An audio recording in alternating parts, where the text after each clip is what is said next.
Corporal Kirov reached into his flak jacket and withdrew a battered tin box. Inside, wrapped in wax paper scavenged from a ration bag, was 7 lho-sticks. Kirov placed one in his mouth and began to fish through his pocket for a promethium igniter. An enormous shadow fell across him. Guardsman, Kirov looked up and up. The Space Marine stood 3 meters tall in his power armor, painted the deep crimson of the Blood Angels. Sergeant Dante, according to the squad markings. Probably not the Dante, but a Dante. My lord, Kirov started to stand. Remain seated, Corporal. The Space Marine's gaze tracked across the trench. I'm conducting status checks on guard positions. The archenemy will attempt to retake this section before dawn. Yes, my lord. You may address me as Sir, Corporal. We'll be ready, sir. Corporal, you have 37 guardsmen in this section. Ammunition status is adequate, but morale is below optimal. We lost a lot of good people taking this trench, sir. The Space Marine peered down. What is that in your mouth, Corporal? Kirov had forgotten about the lho-stick. It's a lho-stick, sir. I suspect I might be about to smoke it, sir. Kirov thought he saw a ghost of a smile flash across the Space Marine's face, quickly extinguished. Of course. But why? Kirov looked at the lho-stick, then at the 3-meter-tall god looming over him, then back at the lho-stick. Would you like to try one, sir? The Space Marine's eyebrows furrowed in confusion.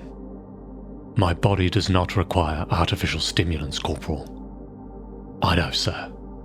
I'm offering it as a... Kirov searched for the right word. Gesture of camaraderie. Could be good for morale. Sergeant Dante stared deep into Kirov's soul. Then, to his deep surprise, Dante said, "Very well." The Space Marine lowered his enormous bulk to the ground and held out one massive, gauntleted hand. Kirov extracted another lho-stick from his tin, placed it in the ceramite palm. It looked like a toothpick. You need to take off the gauntlet, sir. Needs bare hands. The maglocks hissed as the Space Marine removed his right gauntlet. The hand underneath was enormous, twice the size of Kirov's. Fingers thick as sausages. The Space Marine moved the lho-stick to his bare hand. He held it delicately, as if afraid he might crush it. Now what? Put it in your mouth, sir. Sergeant Dante complied. Now hold still. Kirov flicked open his igniter, saw the dance of the promethium flame, and held it to the tip of the lho-stick. The Space Marine's eyes tracked the flame. The lho-stick's tip glowed red. Smoke curled upward in the still evening air. Breathe in, sir. Gently. Sergeant Dante inhaled. His eyes widened.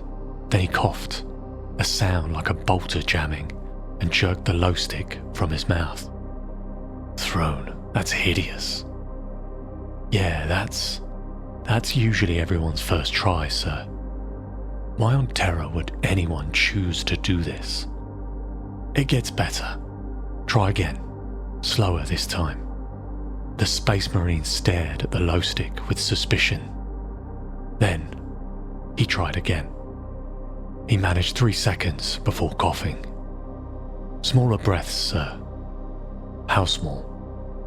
You want to taste the smoke. You don't want to suffocate. Corporal, this is ridiculous. But he tried again. This time, Dante managed a calm, steady inhalation. He held it for a moment, eyes distant, then exhaled a thin stream of smoke. It tastes terrible, he said. Yeah, and it serves no nutritional purpose. Nope. And it actively damages the respiratory system. That's the one. Then why? Dante took another drag, more confidently this time. Why do this? Kirov lit his own lho-stick and leaned back against the rockcrete. That's the question, isn't it, sir? They smoked in silence for a moment. Somewhere down the trench, someone was singing an old Imperial hymn. The words were about faith and duty and dying well. Where I come from, Kirov said eventually, on Valhalla, we had a saying, let the lho-stick carry the weight. Lho-sticks lack structural integrity, Corporal. No, sir. It means that Corporal Kirov, I'm 136 years old. I understand metaphor. I was making a joke. Please, continue. Right you are, sir. It means you can put the weight of the world aside. Just for 5 minutes, I don't have to be Corporal Kirov holding a trench. I can just be Peter, having a lho-stick, the way I used to, back home. And when that's over, I can pick the weight of the world back up and get on with my job.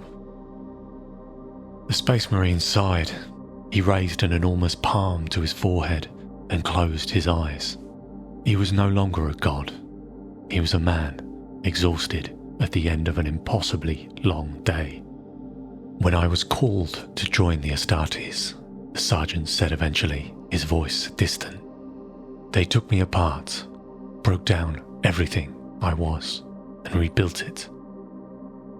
I remember my name, Edwin.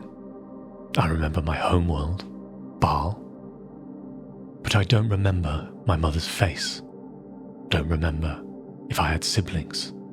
Don't remember what I wanted to be before they made me into this.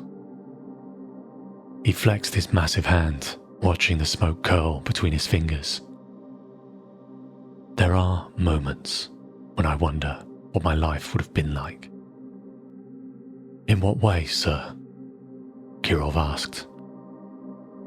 Had I never been chosen, had I followed a different path, like yours, then I suppose we'd just be two doomed guardsmen smoking in a trench. I think I would have liked that, Corporal. Very much. Me too, sir. Me too. Slowly, the Space Marine rose to his feet. He took the butt of the lho-stick, extinguished it against the wall of the trench, and, to Kirov's surprise, placed it in a pouch on his waist. Thank you for the lho-stick, Corporal. This experience was enlightening.